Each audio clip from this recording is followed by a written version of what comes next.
beach along a very beautiful causeway. Not a bad way to spend Thanksgiving week. Dr. Ben Carson, late last night, we had been told, was going to take a few days over the Thanksgiving holiday to think about the HUD position, but he did write on Facebook earlier that he would clean up the inner cities, and of course now there is this report that he has accepted the offer to go and serve in the cabinet.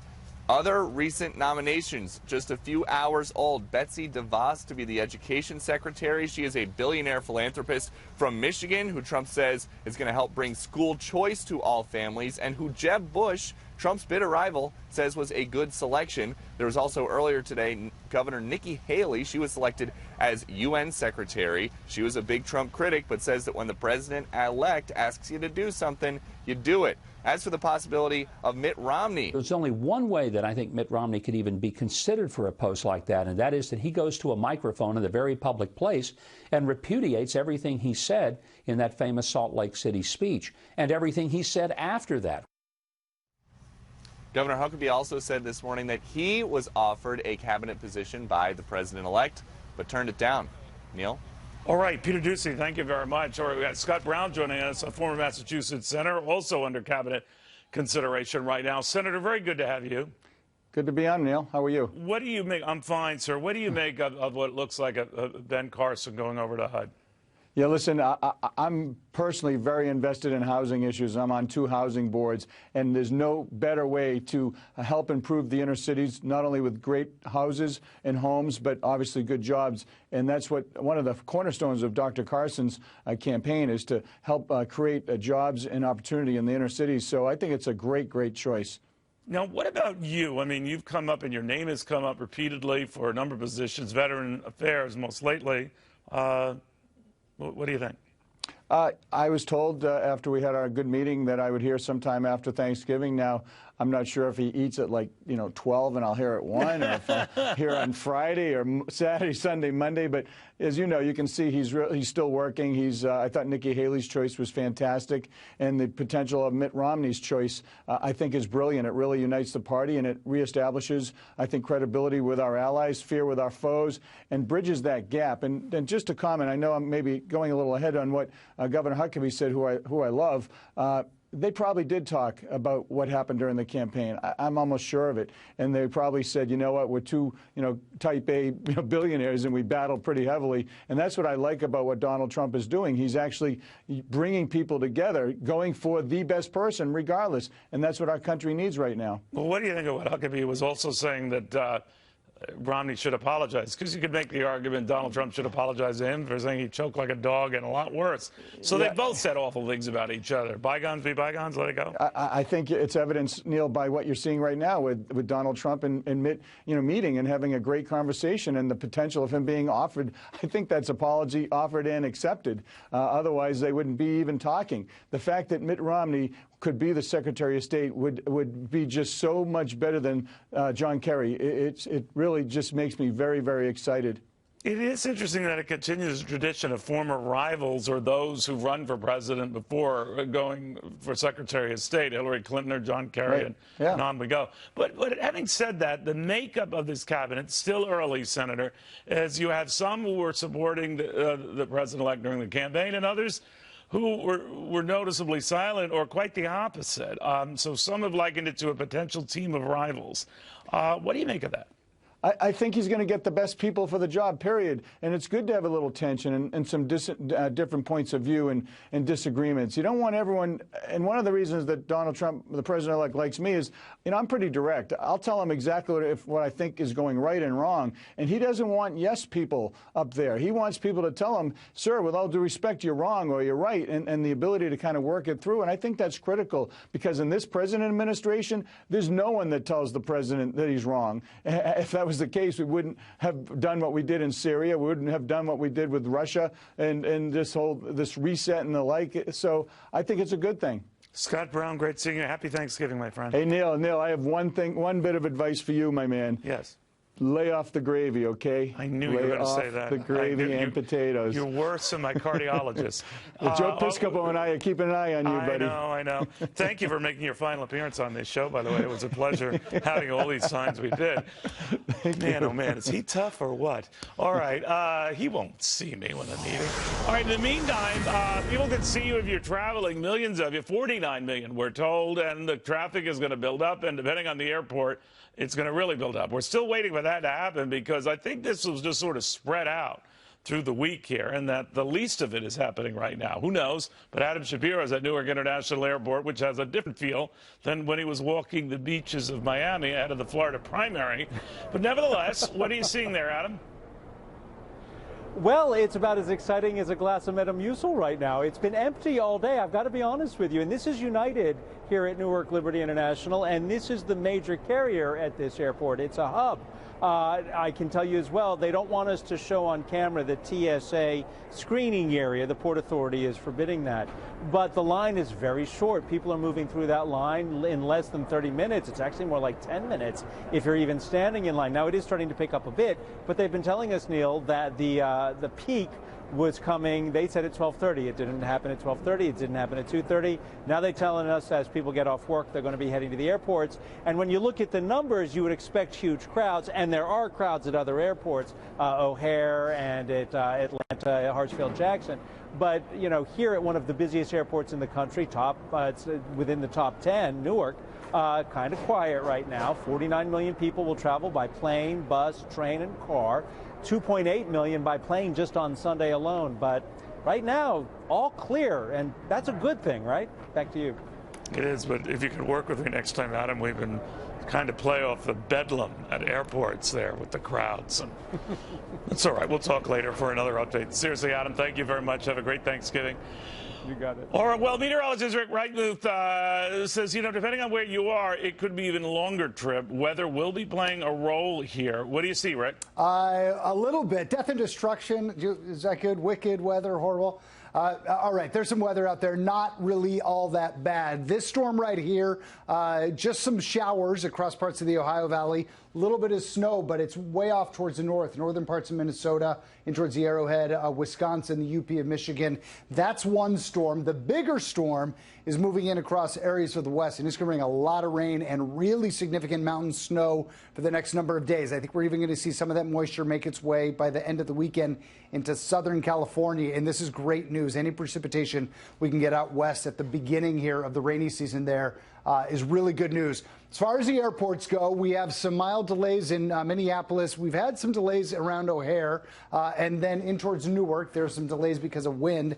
Some delays in LAX also, most of that just due to volume, as well as some construction going on. This system, though, that we've been watching moving across the Great Lakes is going to continue to pull off towards the north, the center of low pressure. That means most of the moisture doesn't make its way into the southeast where we desperately need it, unfortunately. But it also means that we're going to see it kind of weaken a little bit by the time it moves off towards the east. So for the remainder of today, we'll maybe see a few more delays around Chicago. A cool day, but we're looking good to the east.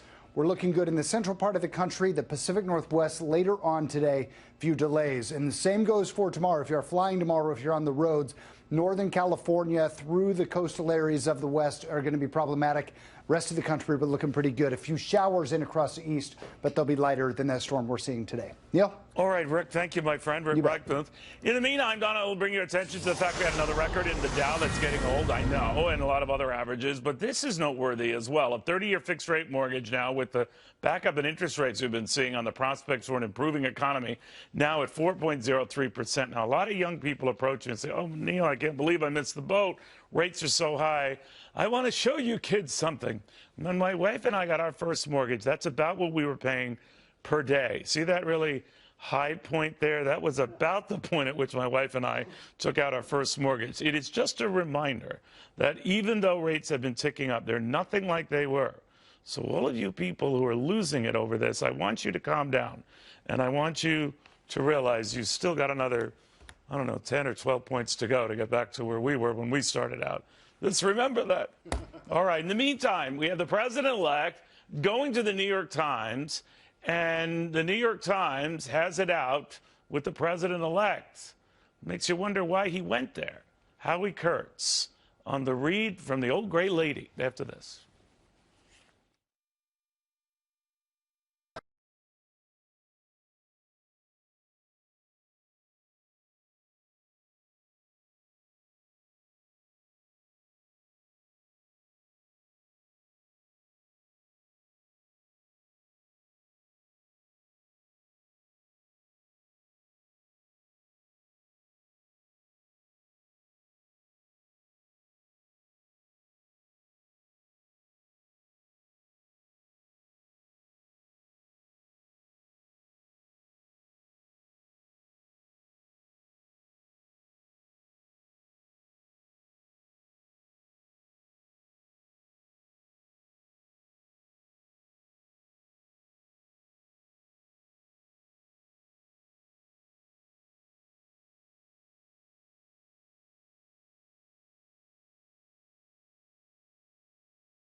Well, he is cold at the failing New York Times. Nevertheless, President-elect Trump did go pay a visit on the old great lady and met with the publisher and then some of the chief editorial people. But that sit-down got a response like this in an op-ed by Frank Bruni, who wrote, "Winning the most powerful office in the world did nothing to diminish his epic ache for adoration and outsized need to tell everyone how much he deserves it." To Howard Kurtz, our media watcher, Media Buzz host, what do you make of that reaction? Well, I don't think it's terribly generous to say he has an epic need for adoration. All people in public life want to be liked and respected. But one person close to the president-elect told me today that, Neil, that Trump did go to the Times building rather than receiving a delegation at Trump Tower as a sign of respect. This is his hometown paper. He reads it every day. He grew up reading it. He has it delivered to the gold-plated apartment. He really wants the New York Times approval for all of his attacks on the paper. I think you're right about that. And it was different, and a lot of other news organizations noticed that he visited the New York Times. He didn't have them come to him. Having said that, do you think the president-elect expected any different kind of coverage or any less snide coverage, or that this is just in keeping with his theme, I'm watching all of you in the media?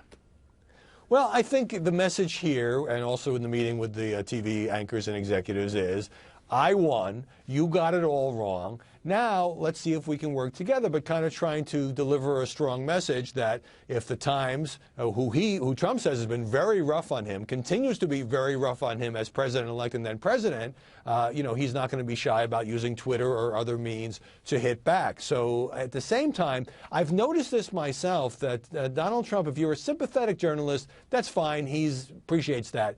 But if you're a very liberal journalist at MSNBC or a very conservative journalist at Fox who was never Trump, he does make an extra effort to win you over. He feels like if he uses the charm offensive, he can turn you around. If it doesn't work, he'll smack you. All right, well, I'll disagree with you in one respect, and I have great respect for you because I think he's a little thin-skinned. And I know he still boycotts this show, which is his free right. He's going to be leader of the free world. Have at it. And that, I think, goes back to just having Mitt Romney on him back in those days when he was criticizing him, even though we raised all the counterpoints that a Donald Trump would.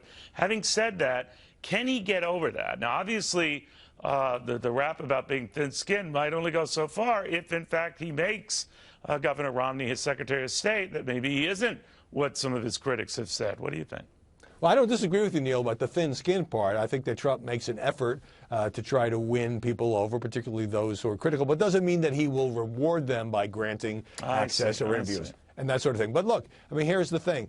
If Donald Trump is proving to be a magnanimous winner who can at least seriously consider making Mitt Romney, who called him a con man and a lot of bad stuff during the campaign as Secretary of State, who is now naming Governor Nikki Haley as UN ambassador, despite her criticism of him about not being criticizing the KKK strong enough and all of that, then I guess he could have diplomatic relations with the New York Times. And look, the Times has an incentive here, not to, pull its punches, but to have a decent relationship with the next president of the United States. And Trump knows that. He's a very media-savvy guy. Yeah, but he knows as well, because he's shrewd, that he'll make organizations think twice about how they're going about that coverage, at least initially after these meetings, right? He will indeed, and that's, it's kind of a carrot and stick approach. Right. Let him know that they haven't been fair, and he's watching, but at the same time, give a little bit of respect. Maybe you get the close umpire calls next time. There you go. Well put. Howard Kurtz, have a great Thanksgiving, my friend. Appreciate it. Same to you, Neil. All right, the host of the very popular show, Media Buzz, Howard Kurtz. In the meantime, this just keeps happening. And where is the rage in the media that it does? A police officer shot last night. It's the fifth we've seen now since Sunday. We go to Detroit. Detroit Police Chief James Craig is next.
You heard it before. The latest now on a Wayne State University police officer shot at Detroit. He's clinging to life.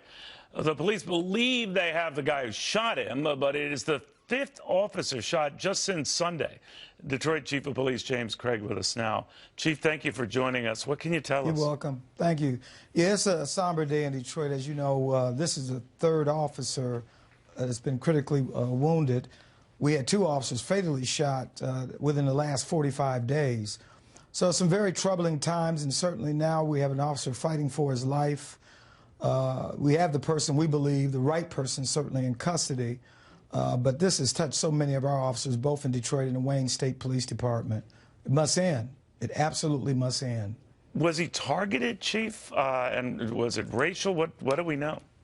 Well, we're not certain that he was targeted. We do know that the suspect had a history of being non-cooperative with local police. We don't know what would have fueled this. So we're not at a place now that we can say he definitely was targeted. But, you know, if you just look at the shootings across America, I took a look at the last week, 28 incidents, either an officer-involved shooting or officers attacked. And we talk about the number of officers that are fatally wounded. That only gives us a small picture of what's really going on. And what's fueling it? I'll tell you, it's the anti-police rhetoric. It's empowering these individuals to feel that they can attack police and that go without any type of sanction. We're reporting. I mean, what's interesting, Chief, is when we see incidents like this, and I say 5 in less than a week, if any one of these had involved a shooting of an individual, not a police officer, but by a police officer, it would be wall-to-wall coverage. It would be wall-to-wall coverage, and yes, the media does play a role in it. And yes, the protesters. We had a situation, I said, like 30 days ago, an officer going out serving the community. He was shot by a suspect. Certainly, there was an outpouring of support from Detroiters, but there were no protests. And I wonder if the tables had turned, that officer had shot that suspect, we'd still be dealing with issues. You know, Chief, I had talked to a couple of policemen here, not too far around the corner from me here, getting ready for beefed-up security ahead of Thanksgiving and the Macy's Day Parade. And one of them had said something interesting, and I've heard stories like this before, that they almost are compelled to pull their punches for fear that they'll either be dragged to court or video, whatever they're doing, even if it's nothing bad, will ruin their career and ruin them, period. What do you make of that? You know, it's troubling. You know, the one incident that comes to mind, and I know you're aware of it, the female officer out of Chicago that was beaten within an inch of her life. And she said, I feared pulling my gun and using it because I didn't want the scrutiny to myself, my family, my department. I had a conversation with a group of canine officers today who work very closely with this Wayne State officer who are really grieving over this situation. And they brought the same issue up. They said, look, we don't want to have any issues. We don't want to bring any embarrassment to the department. I said, look, first and foremost, you get to go home to your families.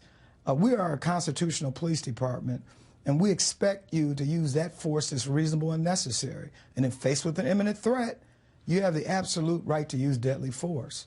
And so we support our officers here. I make it known, unwavering support. And when those who engage in criminal misconduct, we're not afraid to take action, but we need the support. It's one thing for police chiefs. We need the support of our elected leadership to start talking out in one unified voice that these attacks on police officers are not warranted. It just shouldn't happen. But I hear crickets in most cases. Yeah, I'm wondering, you know, Donald Trump has promised throughout the campaign and as president-elect to stand by police.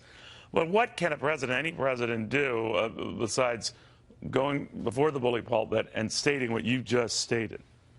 You just have to speak in one united voice, a bold voice, and say that police officers, any attack on a police officer is an attack on each and every one of us. You know what's interesting? So we talk about the Wayne State officer. This is an individual who served that college community with distinction, but yet the students most likely will protest, want to block freeways, although they haven't done that here in Detroit. But I wonder, because this guy was such a good friend and a person of integrity in that community, are there going to be any protests to support this egregious act? Yeah, I wouldn't hold my breath, Chief. All of 29 years old. We wish him well, we pray. But Chief James Craig, thank you very, very much. Thank you so much. I appreciate your time. All right. In the meantime, I did want to bring your attention to another factor in the markets today. I don't want to be remiss here and pick one over another. The Russell 2000, an index of largely small company stocks, also in and out of records today. That pace for small company stocks has doubled what we have seen in the Dow year to date. For example, that average is up about 19%, about 0.6% today, about 12% since the election of Donald Trump on growing optimism. Things are looking better for the economy. That's at least the way the markets are reading it. And if it has something to do with President-elect Trump or the markets, wait till you take a look at this. He is relaxing right now in Mar-a-Lago, his Florida estate, for Thanksgiving. Could we be looking at the new winter White House? And what if I told you it is technically bigger than the White House? After this.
All right, the White House or this place? If you're Donald Trump and you call this your Florida home, when you're President of the United States and you realize it's bigger than the White House, why wouldn't you want to make it your permanent home?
All right, you see that place? That is Donald Trump's Florida home, Mar-a-Lago it's called. It has 50,000 square feet.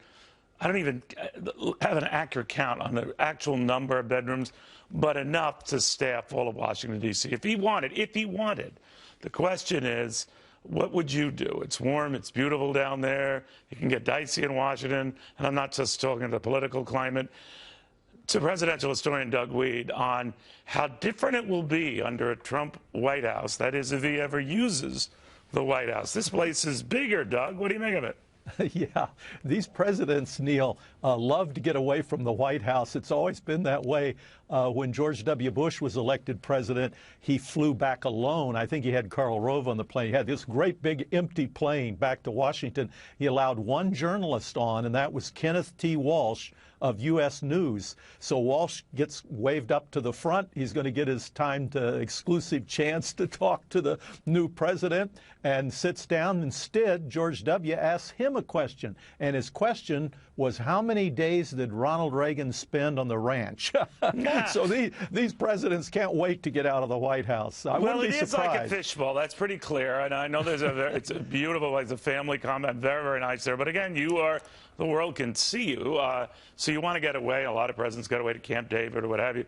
But a lot of them also have friends who have very nice homes. They use that. John Kennedy, of course, had his dad's place, and then there was Hyannisport. But he had a compound in Florida as well.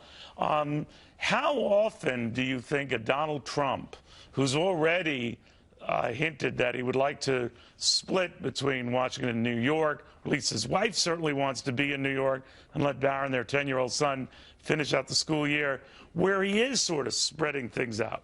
Yeah, here's what I predict, Neil, having watched this, and I've interviewed 14 of the children of the presidents who are living today, and what I predict is something similar to what happened to the Kennedys. The Kennedys did not like Camp David, and they loved Hyannisport, and they loved Palm Beach. They even got another home here in Virginia, outside of Washington, D.C., at Hickory Hill, and they did not like Camp David. They thought it was dumpy, but before they left, they loved Camp David, and all of these families end up loving Camp David because of the security and the privacy. Barron can play soccer all weekend with his buddies, or he can play video games in his cottage, and all of the grown families would have their own cottages and grand meals together. But in other words, you're sort of closeted away from everyone, which is, and man, I'm sure a president is cognizant too of where he is can inconvenience folks. I mean, the president can't help that when he just travels back and forth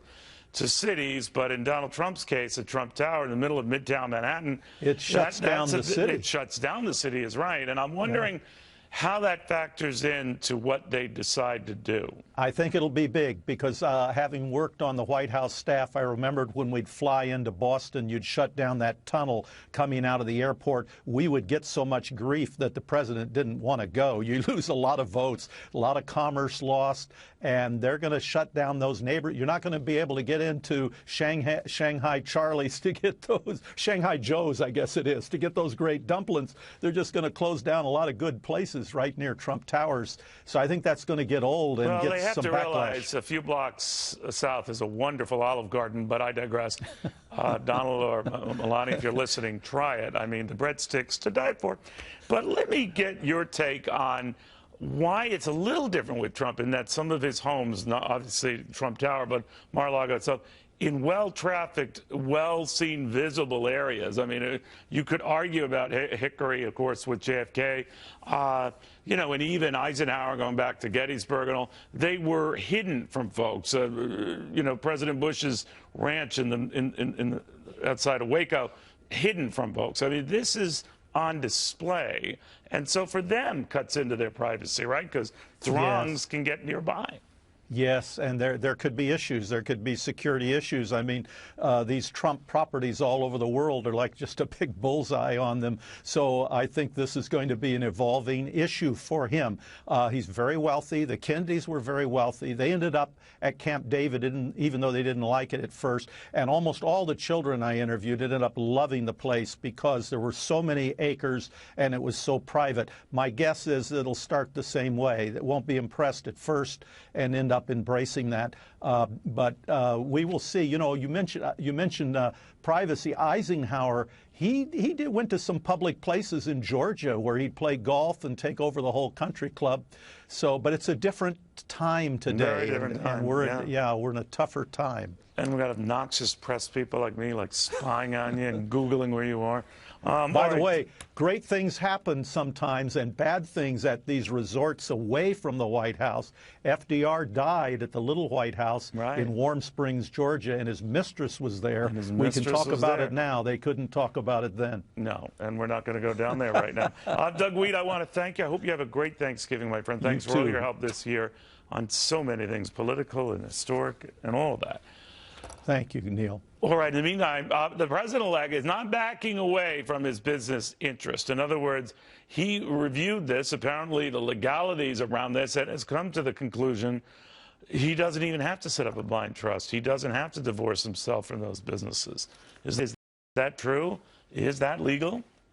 Is that a problem?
All right, not only are we waiting to hear cabinet announcements and who's going to complete what, but we're also trying to get an idea of what a President-elect Trump will try to do in the first 100 days. To former presidential candidate, money maestro genius Steve Forbes. Steve, you've been wanting to see, and we talked about this before, tax cuts in that agenda early on. I get mixed reads, depending on with whom I talk, in the Trump campaign about whether it will be. I think they miss an opportunity if they don't do that right away. But what do you think? Oh, they have to go big right away because there's so many special interests in Washington that if you try to do this piecemeal, Neil, you're going to get eaten alive, and you're not going to get much done. And it drags out. And when you're changing the tax code and you need a Senate vote of 6, you know how it goes. I mean, so go big at the beginning. Maybe you bargain it down, but go big, go personal and business as well. Make your statements to the American people, your addresses to the American people. They're for it. That's what Reagan did. Go over their heads, and you create a climate where you can get big things done. But if you negotiate with yourself, you've lost before you've even started. Now, apparently the logic for this, and I'll leave it at that, we'll get on some other things, Steve, is that they think they have a better chance of getting business tax cuts through, substantial though they will be, but not individual rates. And I would think the two are joined at the hip, aren't they? They are, and politically it would be a loser, especially Donald Trump, the great outsider coming in, wanting to drain the swamp. The first thing he does is business tax cuts instead of individuals. You can do both. And Reagan got both done in his first year in office, and Trump should do the same. Again, don't think small. He's got a mandate. Build that mandate and get the capital to do other things. Do you think that his own business interest and ties, and they're quite entangled, could get in the way of this? That, in other words, if he doesn't separate himself from that, and he's given hints that he might not, that people will always look at whatever he comes up with as, aha, this benefits this business, or this benefits this transaction, or this casino, or this hotel. You know what I'm saying? Does he have to separate those out to avoid that kind of scrutiny? You can do some separation, but no matter what he does, short of selling the thing, which in the real estate world would be a disaster, you take such a disastrous haircut, that they're going to find something to hit you with. So no matter what he does, it's going to be wrong in the eyes of his critics. But what he could do is he could have one of his kids be in charge of it. He's going to find, I think, pretty soon, if he hasn't felt it already, that trying to run a business and the country at the same time, not going to work. I don't care what the lawyers say. There's only so much a human being can do. So I think he'll try to find a modus operandi where one of the kids runs the thing. He'll have a key. He'll follow it keenly. But I think he'll minimize the ability of the other side to hit him on it. But how can it work that way? The reason why I ask is that in the past, maybe with FDR coming in, he could say, well, this is all my mother's wealth, and it could be separated that way. Even then, it was dicey. John Kennedy saying it was his father's wealth. But obviously, you talk to your mom, you talk to your dad. Can a family really separate that? In other words, if he gave the business to the kids or to Ivanka, I mean, that doesn't necessarily mean there's total separation, right? No, there is no total separation, because anything you do as president, especially this man who's got stuff all around the world, is going to get entangled. And so what you want to do is try to do it as best you can.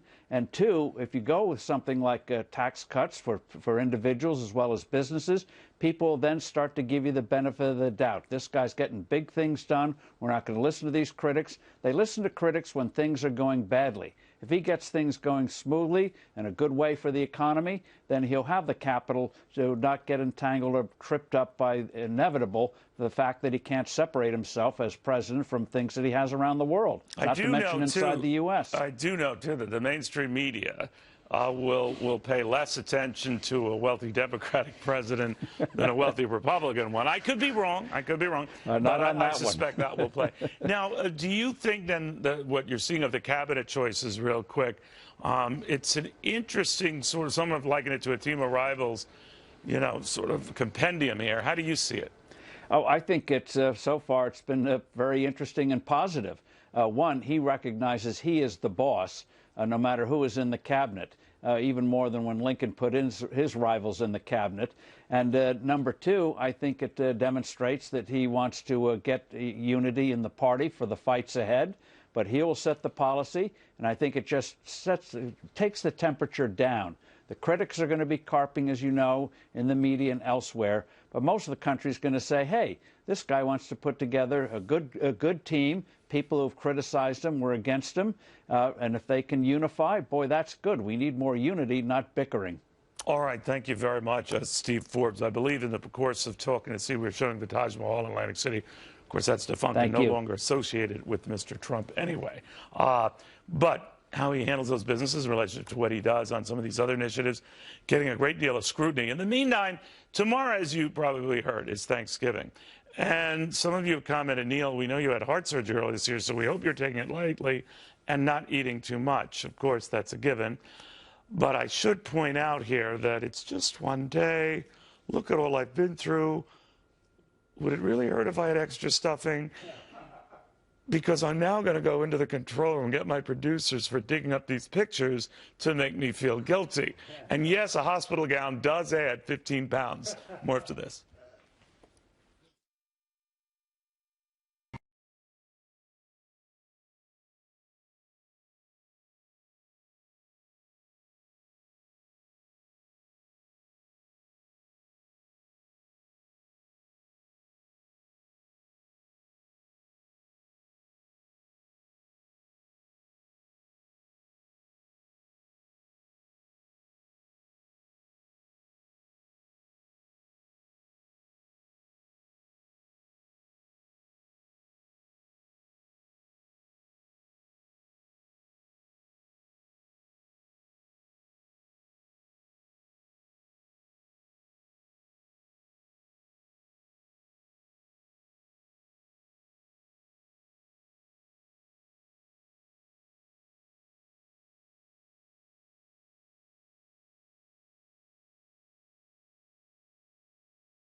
All right, well, Brett working on how we fight. Tomorrow, much of the country focused on how we eat, and we eat a lot on this one day. Now, there's a split view of that, whether you should be very cognizant of not treating this a day to pig out, but be careful. And others who say it's one day, calm down, just eat as much as you want. I love the latter camp, but I've got nutritionist Rachel Richardson with us right now. Rachel, what do you tell your clients? Well, Neil, I tell them that, first of all, it's all about what they want out of their holiday. I think that there's definitely a place to merge both healthy eating as well as enjoying the holiday. And I think that so much of the holiday has to do with focusing on the gratitude that we have for our lives and also for our food. So part of the gratitude for the food means really slowing down and enjoying every single bite and not necessarily getting to the point of being stuffed ourselves like the turkeys that we're cooking. Well, you know, Rachel, I know we haven't met, but I'm a big exerciser. It's just what I do. This way it avoids things like heart surgery. That kind. Oops, I forgot it doesn't. But anyway, when I work out, this is routine. You know, a lot of people who do say, well, I can eat anything I want then because I work out. What do you tell them?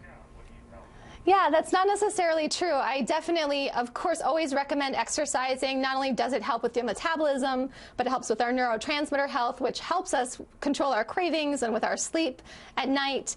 But at the same time, you know, exercise is extremely important for all aspects of health. So we definitely need to work that in. And at the same time, we need to know that our food plays the other major role in whether we gain weight and how our health starts to accumulate and whether we develop disease. So food is still very important. Exercise doesn't count for everything. We need to focus on both. Right. You know, they have these now stand-up desks. I wonder if they come out like stand-up eating, like you'd be at a treadmill eating, let's say, a full turkey. That's probably not happening just yet, is it? I don't think so. I don't think that's happening. And not only that, but we're supposed to be sitting relaxed. And actually, they say we're not supposed to even be really talking or thinking about anything stressful while we're eating, just focusing on the digestive process and really letting our bodies do the work that they need to break down the food and assimilate it into the nutrients that we need to be healthy and feel happy. What about, let's say hypothetically, you had major heart surgery months ago, and you got to eat healthy or watch what you're doing. But there are others who will argue, well, it's only one day. Who's going to notice? Because there are others who will just as quickly add everything in moderation so that you don't go right back to the hospital for a said operation that was hell on earth. What do you think? Yeah, I think that if you've just had heart disease, I think Thanksgiving is the perfect time to start implementing, you know, really changing our really, you know, cementing our healthy eating habits. So there's every reason to include. What would you leave out? You mean of the Thanksgiving traditional dinner? Yeah. I don't know that I'd leave anything out, Neil. I think that everything in moderation is absolutely true. And I think that, you know, there's something called the law of diminishing marginal returns, which means that the first couple bites of the food that we eat are going to be the best bites that we experience. And after that, the enjoyment that we experience from bite 3, 4, 5, 6, and on gets less and less. So if we can focus on really enjoying those first couple bites of each of the items that we have, then I think that that's where it's at. So don't leave anything out.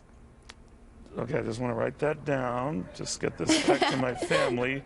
Rachel Richardson says, don't leave anything out and go ahead and have, I think you said 12 servings of the turkey and stuffing, right? Okay. Fine. There you go. No, I mean, it's definitely, I think we have to look at healthy recipes too. So you know, it's not just about, portion control. Sure. Yep, sure. it's about the quality of our food. Is stupid. Yeah, you're right. You're right. Rachel, thank you very, very much. Great having you on. Have a great Thanksgiving. Thank you so much. You too, Neil. Thank you. It's a pleasure. Nutritionist extraordinaire, Rachel Richardson.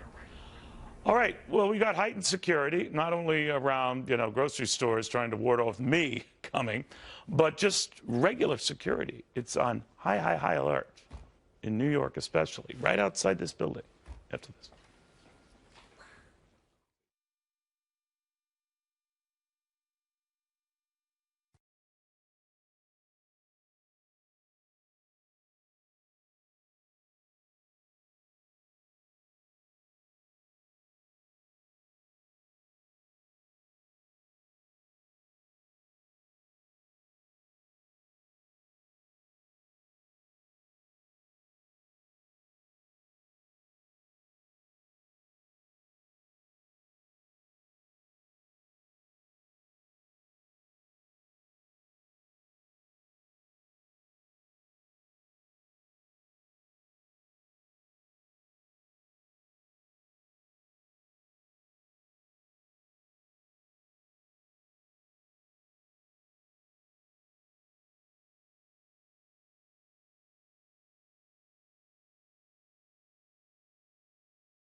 All right, New York's Times Square right now, where they're getting ready, of course, obviously, for anything and everything and trying to make sure it's a safe Thanksgiving Day. Catherine Harridge, our chief intelligence correspondent, live from Union Station in Washington, D.C., with what they're doing. Hey, Catherine. Well, thank you, Neil. This is really the busiest travel period for Amtrak of the entire year. They're expecting more than 750,000 passengers. The peak days are Tuesday, today, and Sunday. And here at Union Station, the passengers we spoke with said the high security is not an issue. I guess I'm kind of neutral to it. I guess in a way it makes you feel a little bit more safe. If I was going to fly somewhere, there could be delays, but the trains are pretty much always on time. I just feel like it's been less of a target, so generally speaking, it seems safer. If you're traveling this weekend, you can expect to see a lot of these K9 teams throughout the network. Their specialty is explosive detection. They have the ability to clear large groups of passengers very quickly and effectively. Amtrak said this week that security is high, but it's about where it was last year. Amtrak police are increasing their presence along with local, state, and federal partners, as well as increasing canines throughout the stations and on railways along our right-of-way. That's typical for any holiday. We would always boost our efforts security-wise. Amtrak is advising all passengers to come at least a half hour in advance and to have photo ID because there will be spot checks either before you get on the train or during your trip, Neil. All right, Catherine Harridge, thank you very, very much, Catherine Harridge in Washington, D.C. Now, don't be fooled by the fact that there were no crowds behind her and there were no crowds behind Adam Shapiro, and there did not appear to be crowds in Denver or LAX or at Newark International Airport or of Chicago's O'Hare, which we're looking at now. I am told that a lot of you are camera shy and thousands of you are out of the camera shot range and afraid to prove our point. Regardless of how you get home and get to grandma's, make it safe. Thank you very much. Happy Thanksgiving. Hello, everyone. I'm Kimberly Guilfoyle, along with Julie Roginski, Eric Bowling, Dana Perino, and Brian Kilmeade. It's 5 o'clock in New York City, and this is The Five.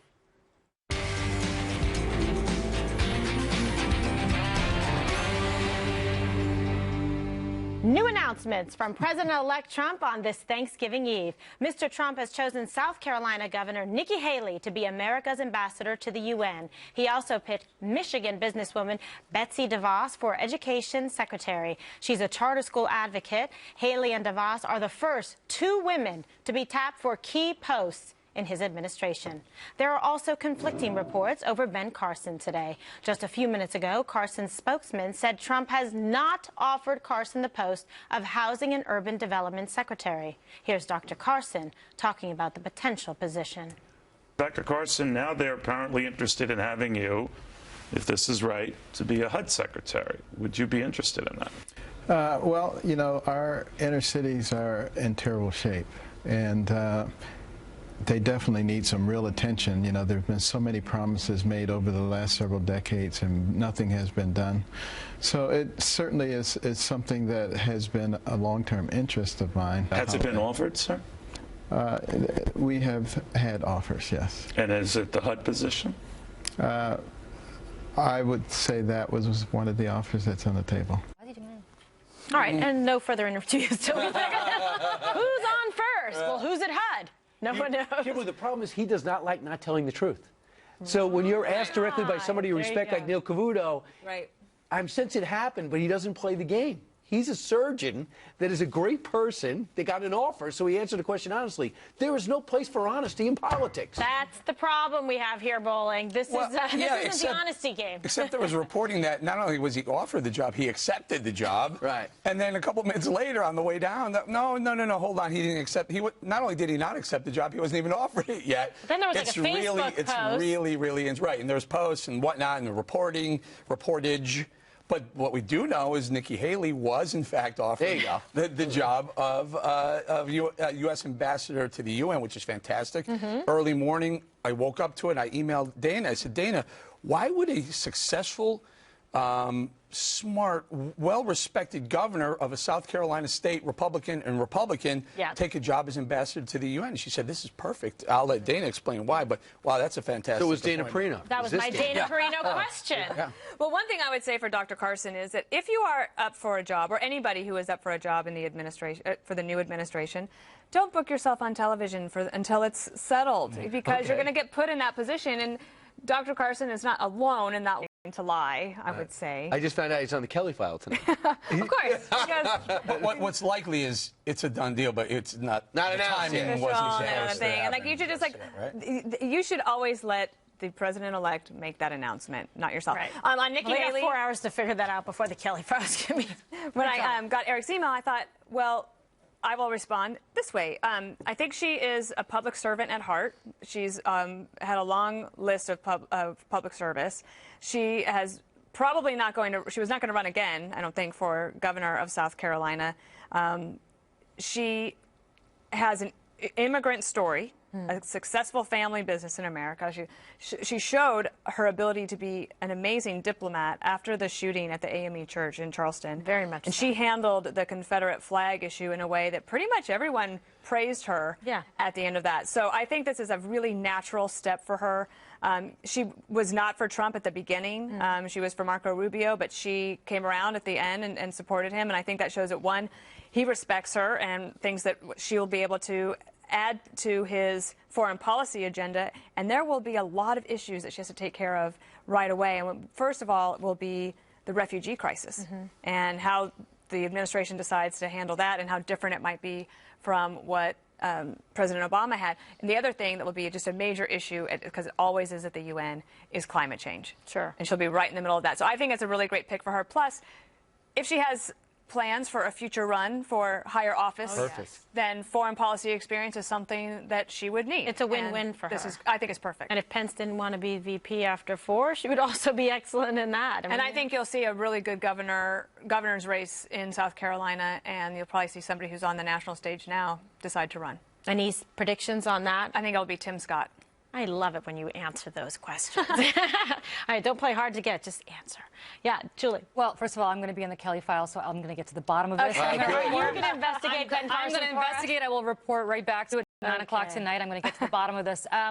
Look, I actually agree with you on Nikki Haley. I think it's a smart pick. What I like about it is that Trump, President-elect Trump, is not just surrounding himself with sycophants. He's actually reaching out to people who weren't necessarily with him all along, and hopefully looking for diversity of opinion in his foreign policy team. Can I add not only diversity of opinion, but sheer diversity? Yeah, I mean, look at the 3 who were named, or at least floated, 2 named and floated. 2.5. Nikki Haley, Betsy DeVos, and Ben Carson, an African-American, 2 females, and one with an pseudo-immigrant past, parents, right? Parents, So the 2 things that the 2 strikes they were saying about Donald Trump was that white males elected, and we proved that one wrong, and that he had a thin skin.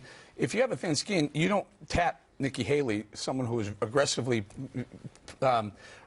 campaigning for Marco Rubio throughout the primary process. No, you tap Mike Flynn, but if you have a thin skin. But I'm happy to hear that he's rounding out his foreign policy team. I certainly hope he chooses Mitt Romney, who I share. Interesting. I do. Secretary of State. As Secretary of State, I share his concern about Russia, and so I'm happy to hear that hopefully he'll be considered a Secretary of State. Yeah, I just say at 44 years old, if I'm her career counselor, this is the best thing that ever happened to her.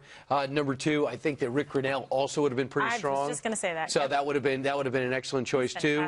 But I do think that Nikki Haley is going to be great. And by the way, it's just very hard for Donald Trump to find someone who is critical of him. That's the problem, because I'm being sarcastic. He had so many critics and so many sides, and he does not care. I mean, my goodness, he went to see the New York Times yesterday. Everyone there is a critic. So I think it's going to be very interesting to see.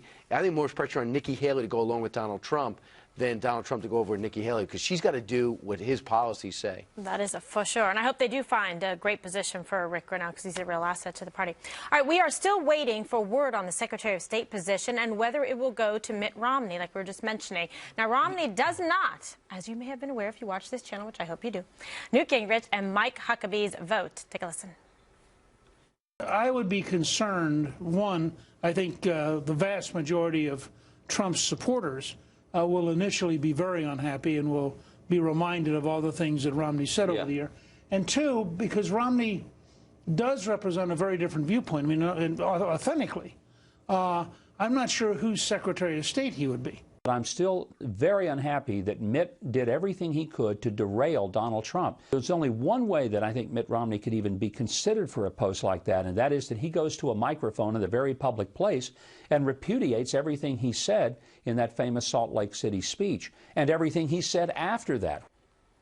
Okay, Dana, so your thoughts on that, the two opinions? Again, I would say that if you are up for a possible cabinet position or somewhere in the government, it's probably smart not to be on television at the moment and just let that process play out, because they don't get to decide. They can advise and they can comment and they can advise through the media if they want, but Donald Trump gets to decide. And he may or may not choose Mitt Romney. I don't know, but I think that in some ways when you're publicly pressured like that, it makes you want to do it more. Yeah. Interesting. All right, so Eric, we know, Julia, I got your opinion on this, so that was good. I don't like him for Secretary of State. Everyone else in the world seems to like him for Secretary of State, and for the reasons that both Huckabee and Newt said. Look, Donald Trump was elected by people who love Donald Trump, who love Donald Trump's vision. Mitt Romney never had that. I do think Mitt is talented. He's smart. I remember back when he was tapped to fix the Olympics, and remember that was where he excelled. So, what's the most possibly the most broken system in government right now? It's the VA. Have Mitt go and turn that thing around. Get in there and shake that place up. Break some unions. You know, bust some unions up. Start offering some of the things that Donald Trump promised, where veterans get vouchers. I know. I don't think he has the right background experience for veterans, and I also don't think he's being strongly considered for that, to be honest with you, because I do know who is. Go ahead, Brian. Here's the problem for Mitt Romney. David Petraeus, in an interview with the BBC, yesterday, said, if I'm asked, I'll serve. And my goodness, if you want a guy that's really motivated to change his reputation back to where it was, which is off the charts great, it is David Petraeus. He's got a lot of international experience. He's got a lot of contacts. He understands what it means to go to war. He understands what it means to be a diplomat. He understands how to work the media. And he also understands what it takes to follow orders.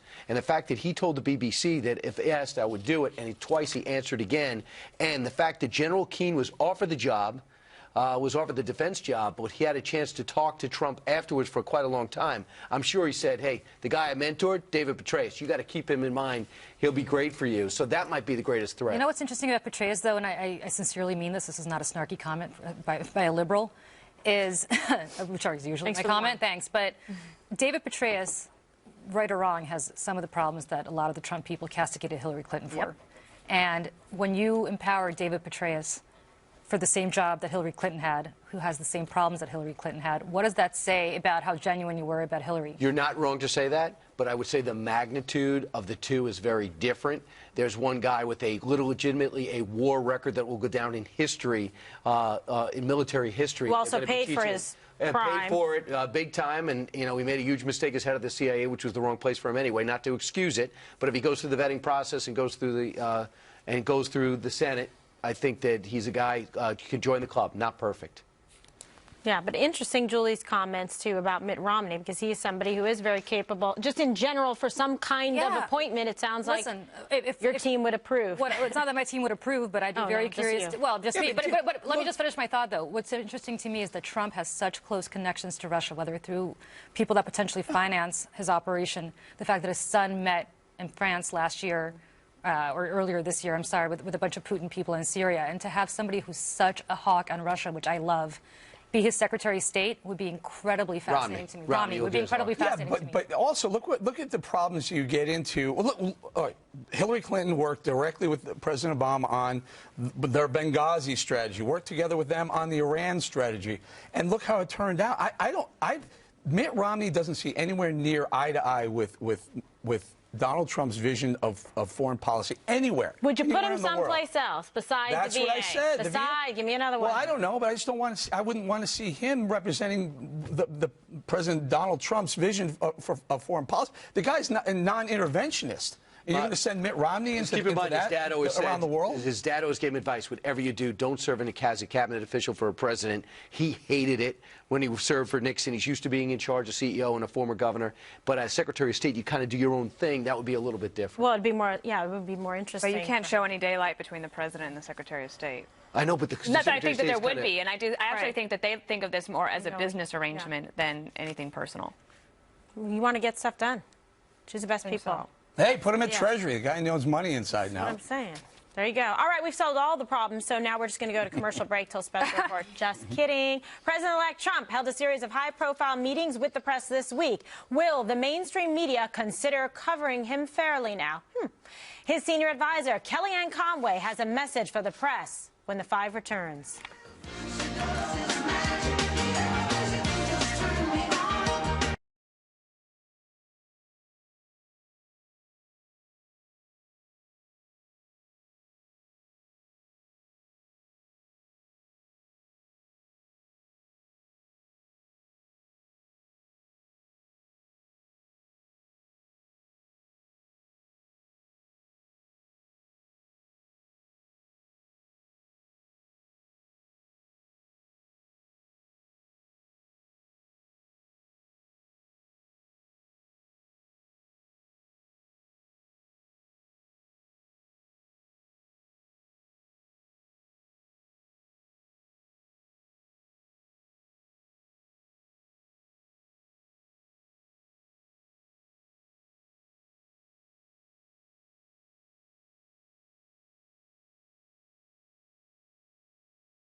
All right, welcome back to the 5. There was an appointment that Donald Trump made today that we didn't get a chance to talk about, and that is for the Secretary of Education. He has tapped Betsy DeVos. She is from Michigan. She has a long history of philanthropy and a strong supporter of school choice. I saw that the Randy Weingarten of the teachers unions is not very happy about it, which actually should make some people very happy. She said in a statement that she wants to help Donald Trump make American education great again. That's obviously the play on the slogan. And she also has said that the status quo in education is not acceptable. Agree.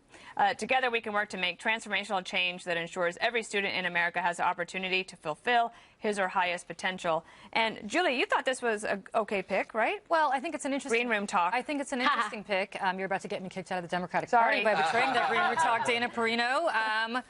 But I think it's an okay pick in the sense that, look, I believe in standards, and I hope she sticks. She's a Common Core supporter. Donald Trump is not. I'm going to be curious to see how they thread that needle when she gets in. But you know what? She's walked that back. They said that she is not a Common Core supporter. Yeah. Well, in that case, I may not think it's that great of a pick. But yeah, I think that you can be for standards and not support actual Common Core curriculum. Right. Right. Right. But they went out of their way to make sure that we knew that she was not a Common Core. Yeah, I know, which I think is interesting because I think what's appealing about her to people like me is that I am for standards, and I hope that she tries to maintain some sort of federal standard, not because I want to federalize education before everybody sends me crazy emails, but because I do think there needs to be something that everybody across the country aspires to, regardless of their educational system or regardless of the funding it should be an of their A, district. not curriculum. Well, but listen, it should be inspired to succeed Eric, score higher grades. An A for a lame school district is very different for an A in a really high performing school district, which is why I think you need an across the board semblance of what it means to get an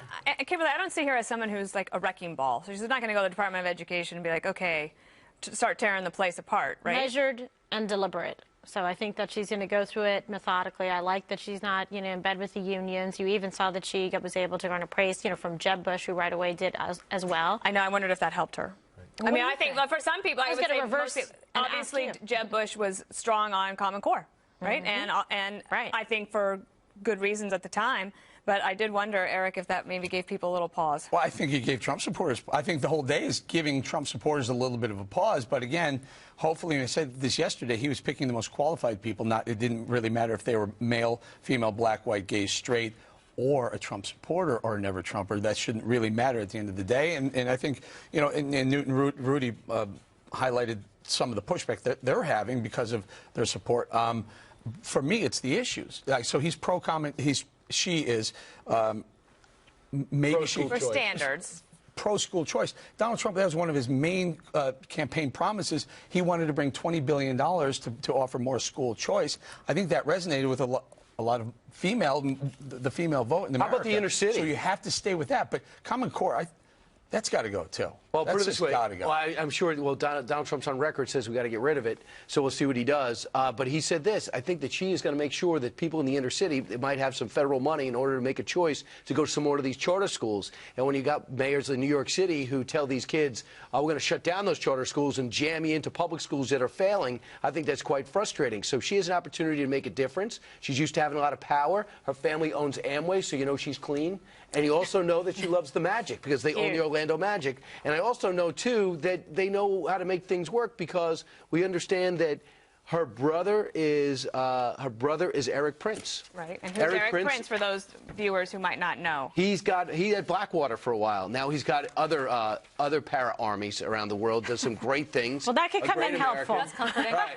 Well, put it this way, Blackwater did a lot of good things. Yeah. He's used to making a difference, and Eric Prince is a big supporter of Trump. Yeah, big Trump supporter. But you know what? Well, that's a tie-in. The one thing I do want to say, though, she is for charters, but she's also for vouchers for private schools, and I think that's where people like me who are pro-charter would part with her because I have no problem with charters whatsoever. I think they're a great experimental lab.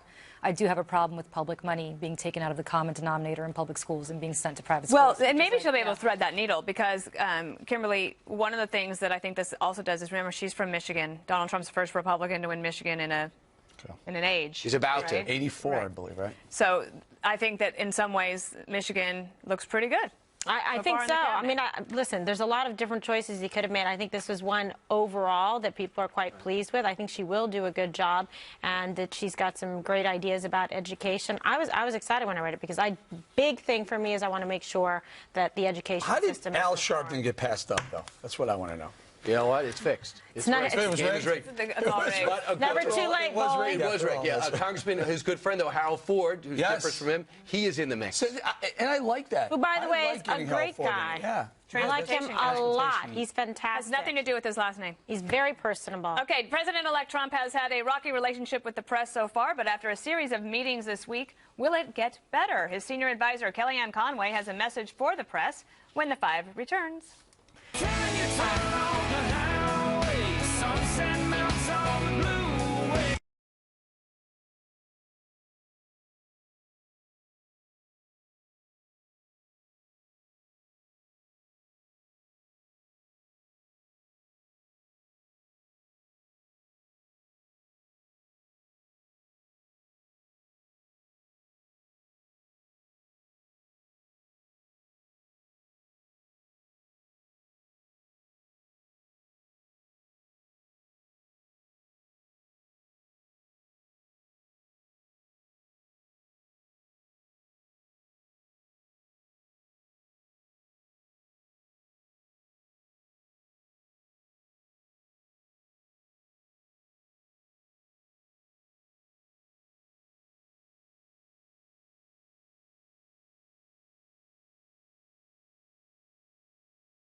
President-elect Donald Trump hasn't kept his feelings about the press very close to the vest on the campaign trail. He repeatedly lashed out at what he calls the dishonest media and has continued to do so since winning the election.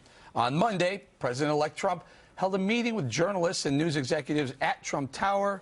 His senior advisor, Kellyanne Conway, characterized it as a reset, but acknowledges the press will have a different kind of administration to deal with this time around. Apart from the protective press pool question structurally, I think you're going to have a very unconventional presidency in Donald Trump because he's unconventional. I think many in the press, Sean, are still in campaign mode. They're scratching their heads figuring out how to stop this guy from becoming president or from forming a cabinet in his likeness or from actually doing things, a flurry of activity in the first 100 days, which may in fact undo some of the legacy of their favorite president, President Obama, and they need to get over that. Yeah, not only that, KG, Donald Trump actually went to the New York Times. That's substantial. He went to the New York Times. The media, the TV executives went to him the day before, but he went to the Times and gave him an on-record interview that lasted somewhere around, I don't know, I'm not sure how long the on-record part, but he was there for 90 minutes. And what I saw, and they were live tweeting it, these New York Times reporters were live tweeting the on-record part, and they, three or four times they asked about the alt-right movement. He disavowed it 3 or 4 times, yet they keep bringing this up.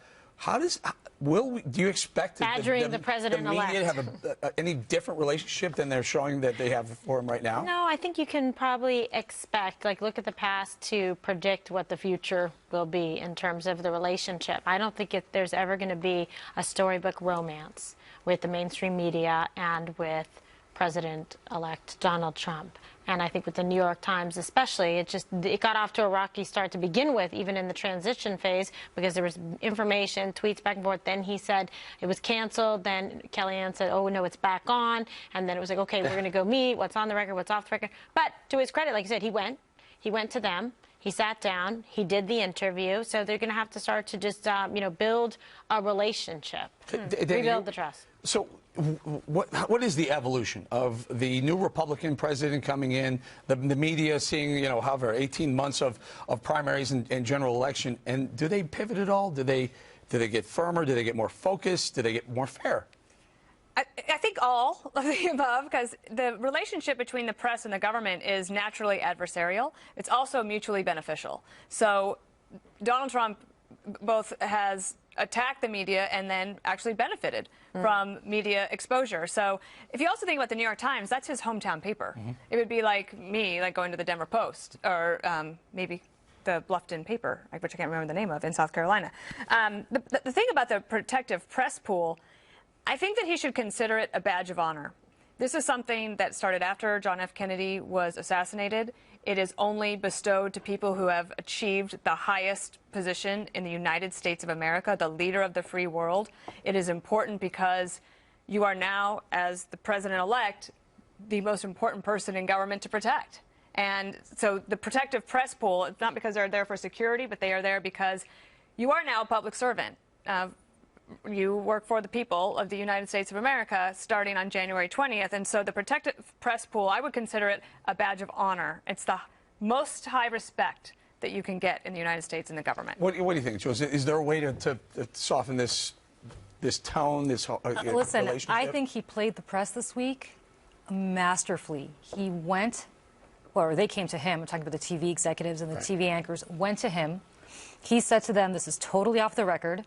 They accepted that. He then, or somebody close to him, leaks the New York Post that the whole thing was addressed down by him. And they can't respond because it's off the record. And they can't do anything about it.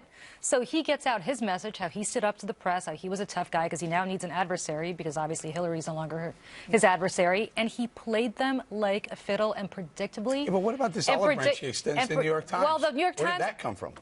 Listen, the New York Times is still the paper of record, whether he likes it or not. And he understands, he's smart enough to understand that he has to. That what? That what? They're going to be covering him. Well, yeah, but they admitted they had horrible coverage of him as he was the nominee. Yeah, their public editor said it. But I thought it was interesting, and Karl Rove said, read the 34 pages. They transcribed the entire hour, and it's posted on NewYorkTimes.com, so you can go get it. Yeah. But the part I read, I was fascinated to see. He went up to Frank Bruni, one of his biggest critics, said, sooner or later you're going to have to write something good about me. And then he went up to Thomas Friedman. He says, I hope after 2 years you're going to say, this guy's doing a good job. Not a good job for a conservative, but a good job. It shows, and the overall impression was, that he wants to win them over. He wants to open up their minds. He was tough on Tuesday. What was today? Wednesday. He was tough on Monday. He was lighter on Tuesday. I don't know about what the reason was for him to go to the New York Times, though. I mean, I had the Times come to him, if anything. But when it's all said and done, he wants to show. For a 90-minute sit-down with them with partial. But it's also it could have been fun issues, logistics. too. It could have been logistics. I mean, there's a lot of people. There's a lot of people there. So instead of having all of them traipse over to now, which is the worst intersection in New York City. Maybe in America. No, the world. In the America. world. It is unbelievable. You cannot go and get your hair cut over there. But I'm. That's a 1%er problem. That is a 1%. I can cut your hair here. But I think it could have been logistical. You know, that it was easier actually for the president. I thought it was Did good. you It's notice like he changed policy? King storming the castle or something. Like he goes in there, he's got nothing to hide. He's like, I'm going to go there. I'm going to meet there on your turf. I'm unafraid to play an away game and win and dress them down. Say, I'm looking at you. I'm looking at you. I like it. But he told them everything they wanted to hear. Yes. That's what's so interesting. He was like, I don't know. About the Paris Agreement. Paris Agreement. Oh, maybe it's not so. But I mean, every single thing that they wanted to hear. And to me, what's so fascinating is you have one. Well, it's not that they bought it, but you have one audience who he says one thing to, and a different audience that he says something very different to, and ultimately he's going to have to make some policy decisions. Are they going to have a harder time being unbalanced with him? You think? No, are they? That's the big question. No. I mean, I honestly. I think it's brilliant. I think Trump optimistic is playing. to think that the New York Times is going to pivot on their coverage of him because he went to shake their hand. Well, I think President-elect Donald Trump in this is playing.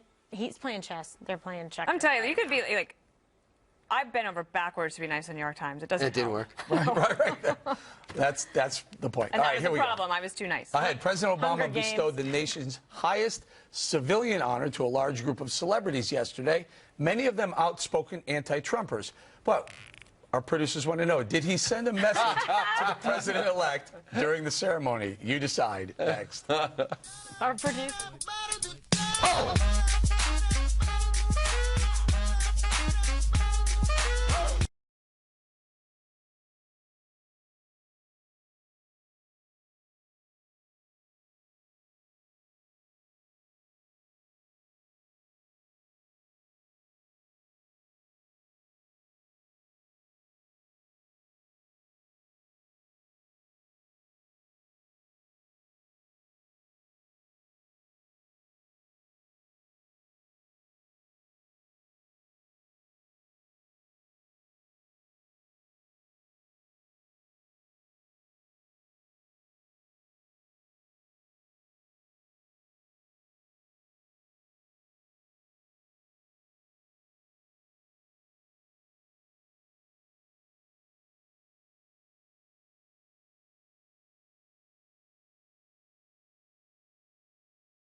Yesterday, President Obama awarded 21 medals of freedom, the final batch of his presidency. A lot of familiar faces and famous faces on the stage, including big names like happen to be Democratic donors and were very much for Hillary Clinton. Guys like Robert De Niro, Bruce Springsteen, he's a singer. Ellen DeGeneres is not, and Tom Hanks is a wonderful actor. She's a dancer. Yeah, thank you very much. There were moments during the ceremony where it sure sounded like the president was trying to send a message to President-elect Trump, or is it me? These are folks who have helped make me who I am and think about my presidency. And what also makes it special is this is America. This is what makes us the greatest nation on earth. Not because of our differences, but because in our difference we find something common to share. And what a glorious thing that is.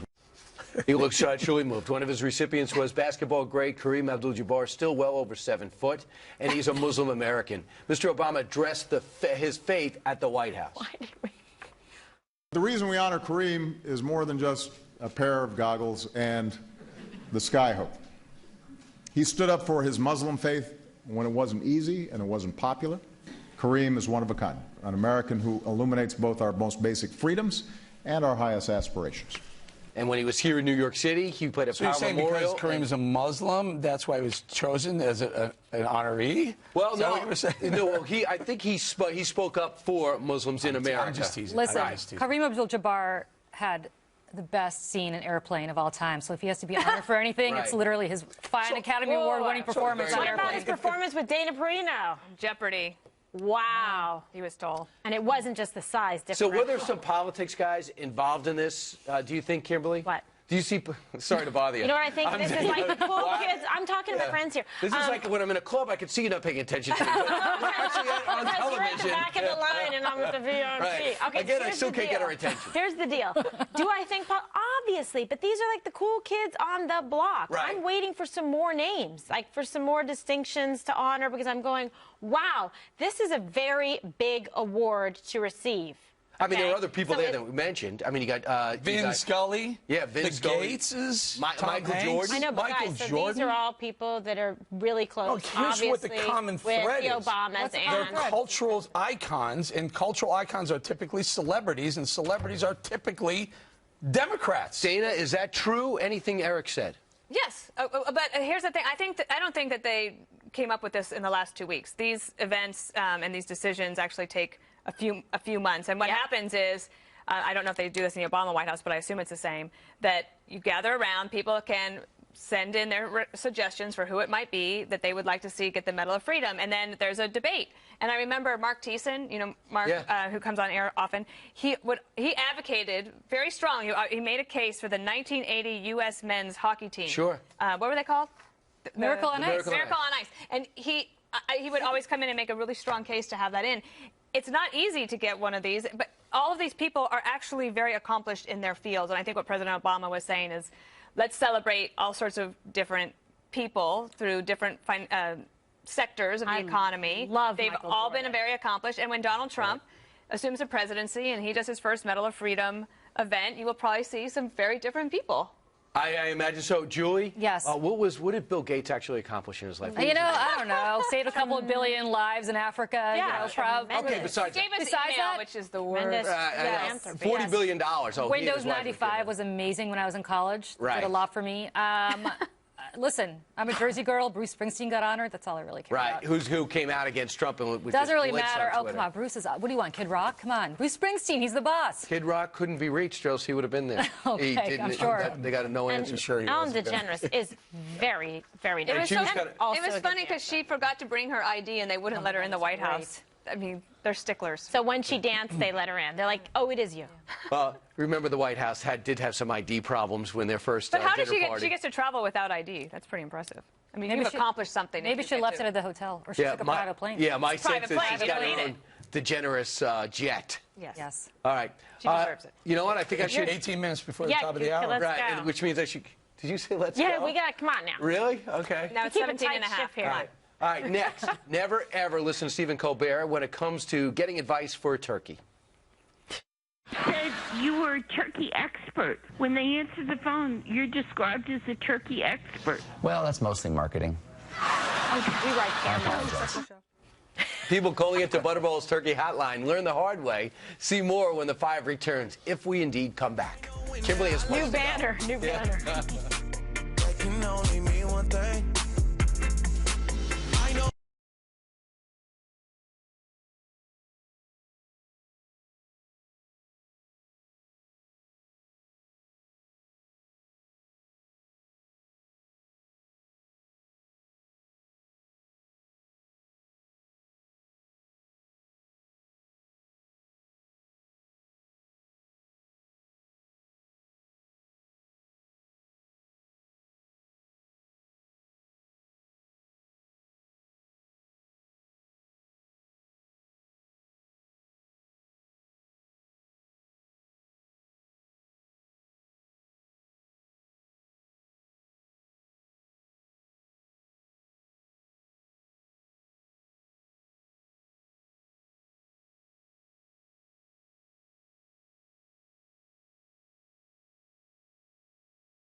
Some of the late-night shows have been having a little fun ahead of Thanksgiving tomorrow. The traditional story of Thanksgiving isn't very politically correct, so Jimmy Kimmel enlisted a group of kids to put on a PC holiday performance.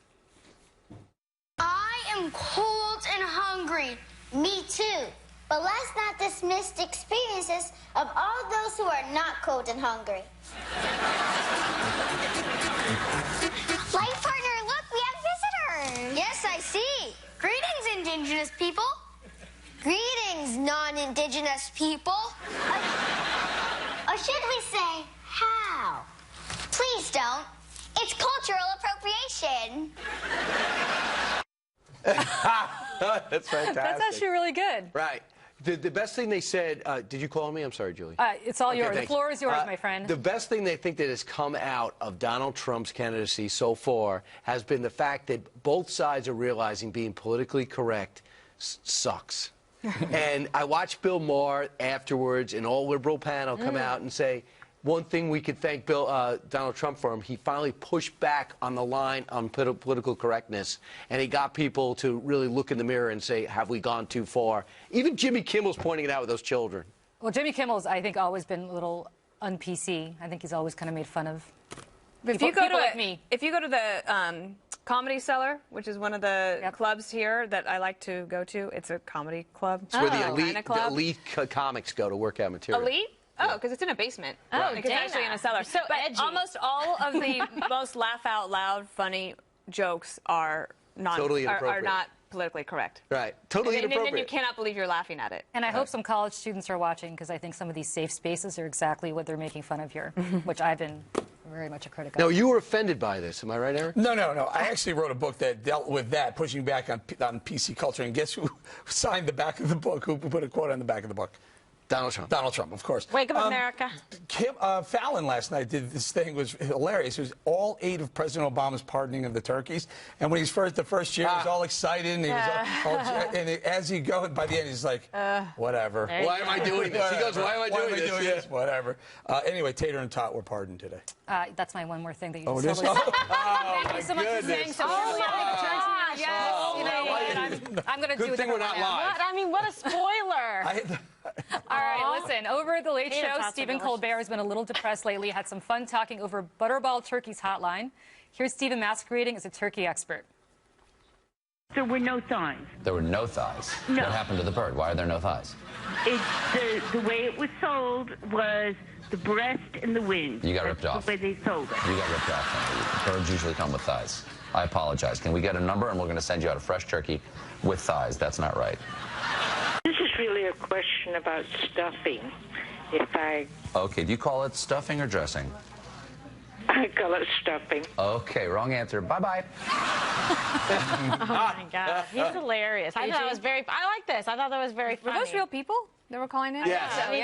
That's why it's funny. That poor lady. But here's the thing. Stephen Colbert goes so far left, he's even left of Letterman. He opens up and does 12 minutes anti-Trump stuff to the point where it almost gets embarrassing.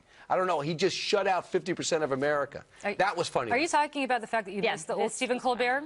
He was great. The Comedy Central Stephen I don't care if you agree with him or not. The Colbert Report was great. Even though his ratings, he's second in late night, I don't know why he decided to leave 50% of America out of Eric, the show. you want to pour cold water and anything else? I apologize. Anything else to add? You can take my one more thing. I will come up with a new one on the fly. It's okay. I'll take that one, and you can take mine. I don't know. I'm scared and you know about one more thing with your weekend plans, so I don't think she wants that. OMT swap. Oh, I'm going to tell you all about Eric's weekend plans, which is next. What do you know? What do you know?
It's time now for one more thing, Mr. Bowling. Now, Julie, do you want mine? Oh, here we go. I'm going to totally do yours that you don't even know about. Okay, So sketchy. Mine actually is, really by the way, my weekend plans that Julie alluded to were this. My son is in from college for the first time.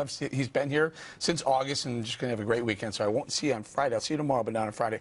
Tonight, before the weekend starts, you got to watch the O'Reilly Factor. I'm hosting that. We have Ari Fleischer on. Dana knows him very well. We're going to talk transition with Ari and a couple people who are on the inside on the executive committee of the transition, the Trump. Look at how happy your face looks on that full screen every time when you're hosting O'Reilly. It's like this. Do you know what job Ari Fleischer had when I first met him? Deputy press secretary. No. What? He was the spokesperson for the chairman of the Ways and Means Committee. Oh. Pretty good job. Way back when. Yeah, great job. Pretty good job. Take it away, Dana. Okay, so it is time for this. Do we have it? Dana's corny joke of the day. Look at the animation. No. Okay, Thanksgiving edition. Are you ready? Yep. Okay, Brian, this is your first time. Okay. Who doesn't eat on Thanksgiving? Who? The turkey. Because it's always stuffed.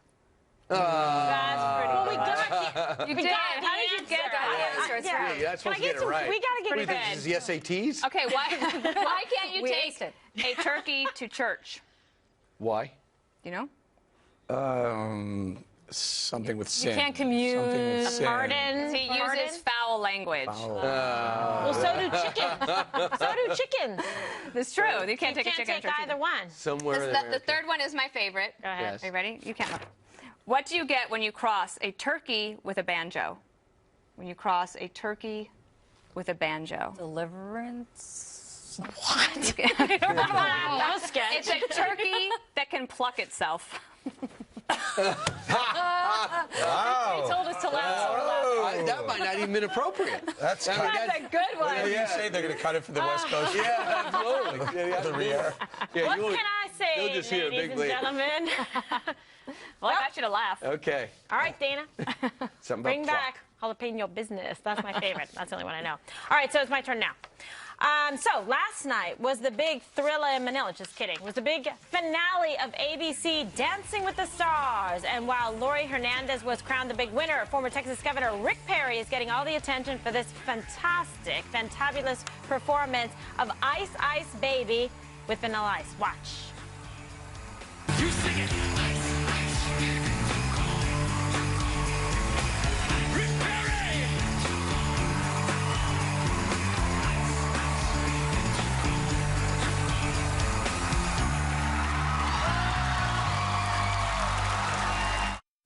I have a question. Ice Baby. Is he still up for a job in the Trump He interviewed yesterday, right? Does that help or hurt? How much do we love Ice Ice Baby? We love Ice. We This love Vanilla much. Ice. There we go. He's everywhere. The fun is. That was last year. Is that New Year's Eve? Yes, New Year's Eve. Where Bowling and I were just, enjoying our break time. Is that an annual event for you two? Yes, this is what it seems like. Rumor has it. Ice Ice Baby again. All right, well, that's fine. I'm done talking now. Julie. Well, since What do you Bowling got? rain on my parade, I'm going to do two things. One is I'm going to do a shout out to my buddy Justin Lewis in Beaufort, Georgia, who's 11. Hi, Justin. Secondly, nice. Bowling, thank you so much for setting up my wonderful One More Thing, because today was the 8th and final turkey pardon of Tater and Tot. I'm not going to go into much detail on them, except to say that this year the president was joined by his nephews because his daughters finally don't want to be around him with the corny jokes, which we will show you. Right now, he had a message for his daughters because they decided to diss their father on this very, very solemn occasion. By the way, are thankful that this is my final presidential turkey pardon. What I haven't told them yet is that we are going to do this every year from now on. No way I'm cutting this habit cold turkey. Dana's our better. Oh, Dana. That's a pretty good joke. Bad news is they're all alone. Everybody else is gone. You should then you got to run for president. You can do POTUS's corny joke of the day. All right, mine is just a thank you. We just found out the paperback Thomas Jefferson, the Tripoli Pirates, is #1 again on paperback, and I really appreciate it. We put a new afterword in. The last appearance I'm going to have is December 9th in Jacksonville. If you go to WOKV.com, it's going to be a whole evening at the Ritz Theater and Museum. I was in Florida last weekend. Me too. And your book was everywhere I went, at the villages, at the airport, in the stores, well, Books A Million, Barnes & Noble. Well, that's everywhere. a little bit bad news. That means no one's buying it. No.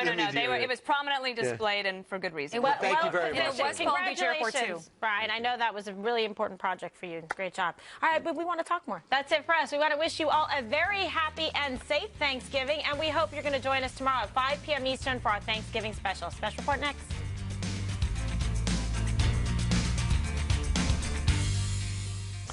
President-elect Donald Trump pulls the trigger on 2 more major players in his new administration, and they are definitely not from the good old boys club. This is Special Report.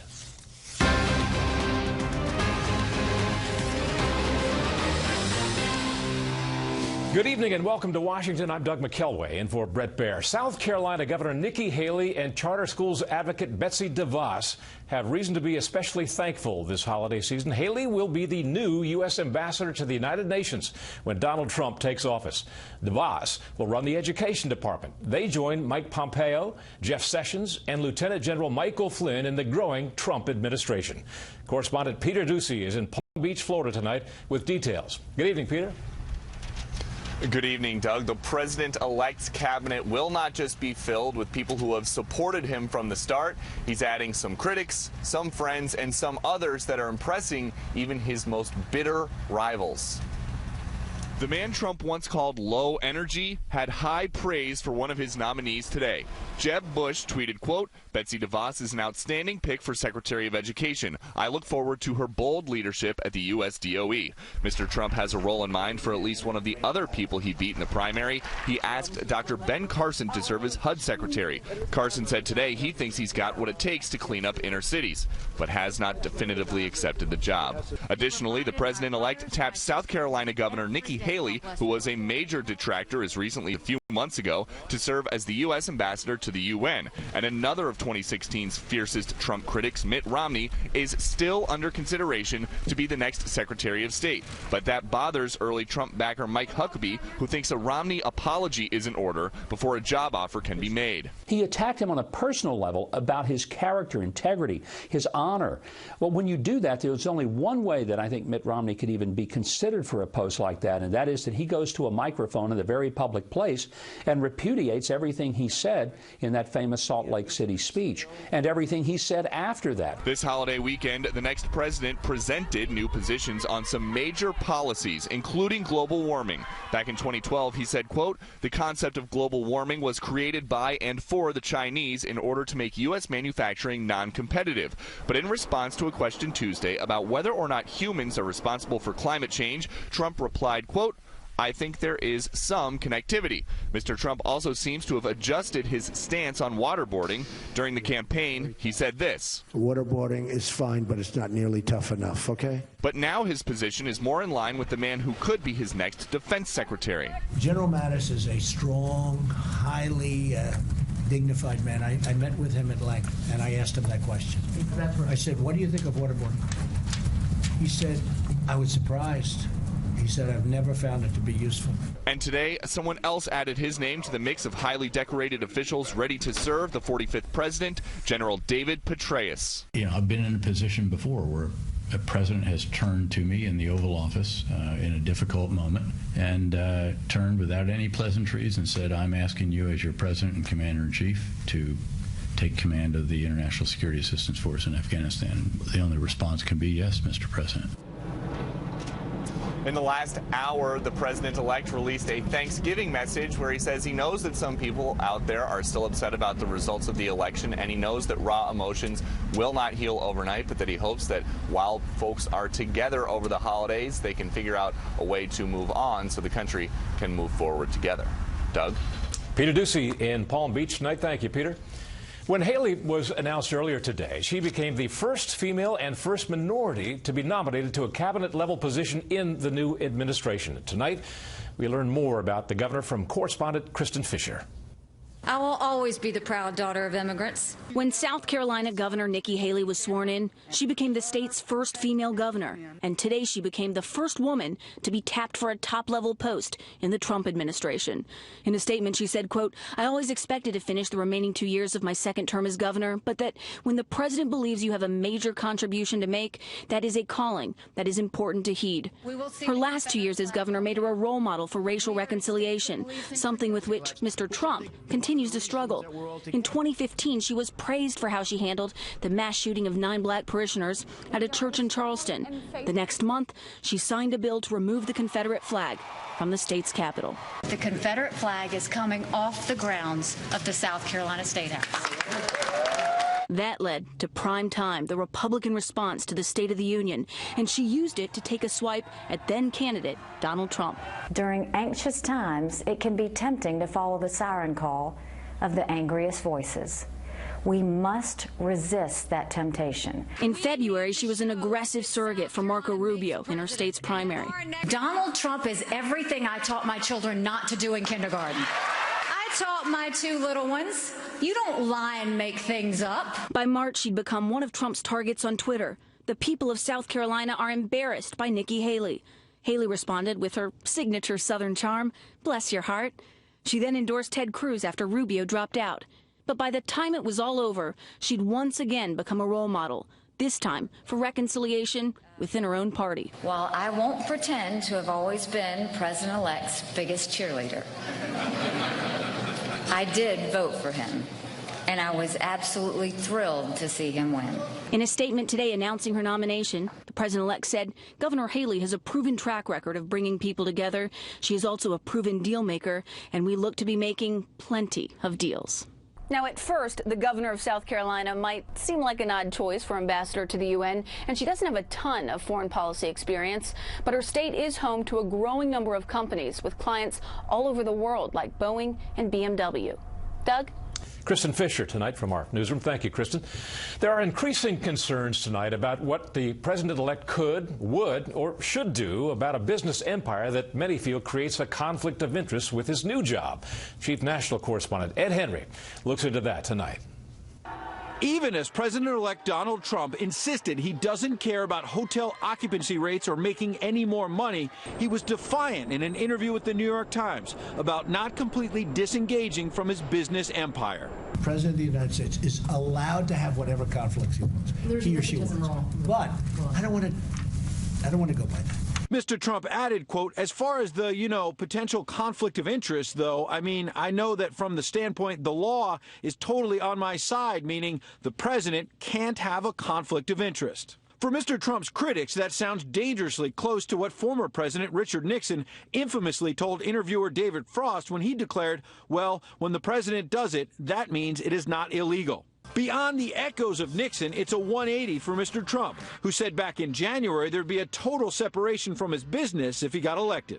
I would probably have my children run it with my executives, and I wouldn't ever be involved because I wouldn't care about anything but our country, anything. While his son Eric suggested earlier this month all of the children would be taking on a much larger role at the Trump Organization. One of the fortunate things for my father and our father is that he was able to step out of the company to run for commander-in-chief, and I think he's going to rely on us more than ever. The president-elect suggested otherwise to the New York Times, that he's not pulling back from the company, even as he insisted he will not be focusing on properties like his new luxury hotel in Washington. Mr. Trump noted he has more pressing business a few blocks further up Pennsylvania Avenue, though foreign diplomats are already snapping up hotel rooms, leading the Democratic National Committee to charge, quote, he fully intends to use the Oval Office to expand his family's wealth. The president-elect was pressed by the Times about whether he used a meeting with Brexit leaders to discuss how wind farms may interfere with the views of one of his golf courses. I might have brought it up, not having to do with me, just, I mean, the wind is a very deceiving thing. First of all, we don't make the windmills in the United States. The president-elect also defended a meeting he had with his business partners from India by saying he was just taking photos with friends and is entitled to still be a human being as president, though a broader question may be how much time his business distracts from his legislative agenda. Doug? Ed Henry here in Washington tonight. Thank you, Ed. Well, let's find out now how President-elect Trump is doing so far. According to conservatives, Michael Needham is the chief executive officer at Heritage Action for America, and he joins us now from New York. Mike, good to see you. Great to be here. Well, first off, I want to talk to you about the most recent picks. Let's start off with Betsy DeVos, nominated for Education Secretary. Your thoughts? I think it's an exciting pick. She's been somebody who's been a strong supporter of school choice her entire life, and we're very excited to see her. She'll do a great job. It's a further sign that President-elect Trump, who I think ran as probably the strongest pro-school choice candidate the Republican Party has ever had, is committed to that policy priority. It's very exciting for conservatives. And let's move on to Nikki Haley, the UN ambassador, governor of South Carolina. Yeah, I think she's an incredible face for the United States. She'll be a great ambassador. You know, when you think of the job of a governor looks at all sorts of issues, looks at the different interests that are out there, and tries to find a way to pull interests together and get things done. That sounds a lot like an ambassador. I think she's going to be an incredible ambassador. She'll be great at the United Nations. There is one potential conflict there, I see, and it has to do with trade. We've heard all about Donald Trump's hardline stance on trade, but South Carolina is a state which is absolutely busting at the seams with growth in large part because of international trade. You've got BMW and other foreign car manufacturers moving there. You've got a bustling port city there. You've got Boeing, which has built the new Dreamliner plant and expanding that plant as we speak. It's exporting a lot of airplanes to countries like China. In fact, I was involved in a background discussion with a very high-level senior executive at Boeing last May, and here's what he said about Trump's trade plan. Quote, "We just recently announced that we're going to open a 737 finishing facility in China. The fact that we're opening a finishing center in China allows us to sell more 737s in China, which allows us to grow U.S. jobs." What do you make of that? Well, you know, I think President-elect Trump actually talked about it in that New York Times interview yesterday that you mentioned earlier. What he said is he's going to have companies build factories and bring jobs back to America by having a robust pro-growth economy, by cutting taxes, by cutting back on regulations. And so I think that's the approach that really unites people on all sorts of these issues. You're exactly right. Governor Haley was an incredible jobs governor for South Carolina, done a great job there. And President Trump is aspiring to be a president who brings lots of jobs back here. So I think there's more alignment there than it may appear. Any storm clouds on the horizon that you see? Well, you know, I think not really. I think so far this transition has gone very, very strongly. There's still some important points to make, and then you know, the real work starts on January 20th when he gets sworn in, getting some executive orders done, making sure that we respect religious liberty for all Americans, tell the Department of Health and Human Services to stop torturing the little sisters of the poor, getting the EPA to roll back some of these huge expansions that President Obama has done of some of their rules. So the real work starts on January 20th, and so far all the signs are positive. I want to ask you about another potential pick at this point. We're talking about Governor Mitt Romney as the potential Secretary of State. It seems like he's the front runner, although Rudy Giuliani also in the running. I want you to listen to what Newt Gingrich said and what he spoke to Tucker Carlson last night about this. Romney wanted to be in President-elect Trump's job, Yeah. You know, and to what degree would Romney, once he became Secretary of State, represent himself going around the world? Trump's got to have somebody at state who's very tough and very willing to take on foreign leaders. Is Romney the right man for the job?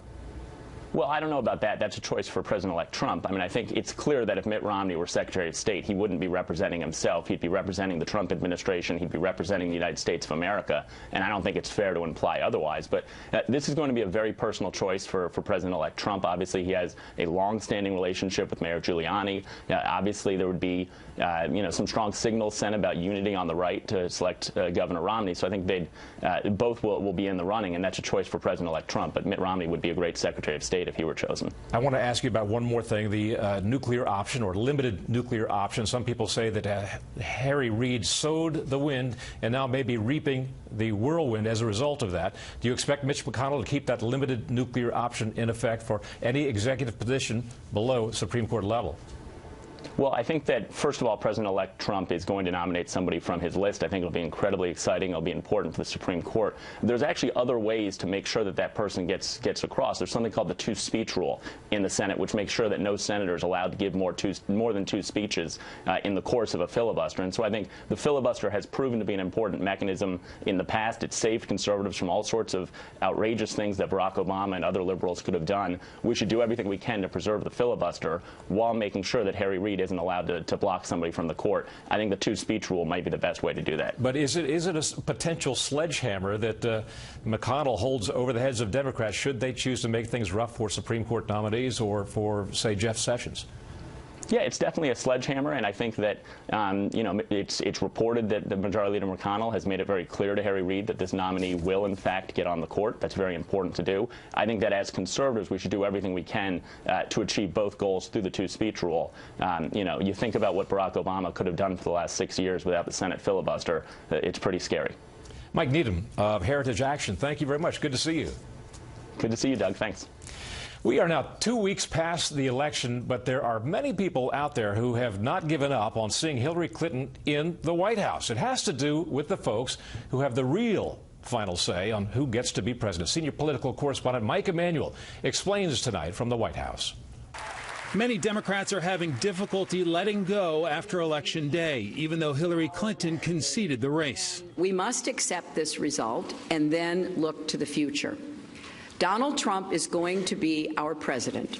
Clinton supporters note she won the popular vote and she earned 232 electoral votes. Some suggest if Democrats could win over 38 more, Clinton could still be the 45th president. They point to the fact only 25 states and the District of Columbia require their electors to back the winner of the state's popular vote.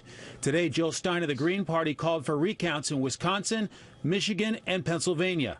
White House Press Secretary Josh Earnest told Democrats yesterday it is time to move on. The election's over. The debate about the consequences of that election has been resolved, and the president is following the will of the American people and fulfilling his institutional responsibility. In fact, Earnest confirmed the president and president-elect have spoken by phone since their Oval Office meeting. Yet retiring California Senator Barbara Boxer and New York Congressman Charles Rangel have both proposed legislation to scrap the Electoral College system. And retiring Senate Democratic leader Harry Reid has called for hearings looking into the Electoral College. It's unusual in such a short period of time in this young century. We've already had 2 elections where the loser got more votes than the winner. So I think it's something we should look at. Yet a retired Ohio Democrat congressman and Fox News contributor says party leaders ought to blame themselves. I think the Democratic Party lost its bearings years ago when it started to take money from corporations, corporate interests. Last week, Clinton called on her supporters to fight for their values. I ask you to stay engaged on every level. We need you. America needs you. Your energy, your ambition, your talent. That's how we get through this. The White House view is come January 20th, there will be a new president. And a key responsibility in the remaining days is making sure Mr. Trump and his team are ready to assume power. Doug?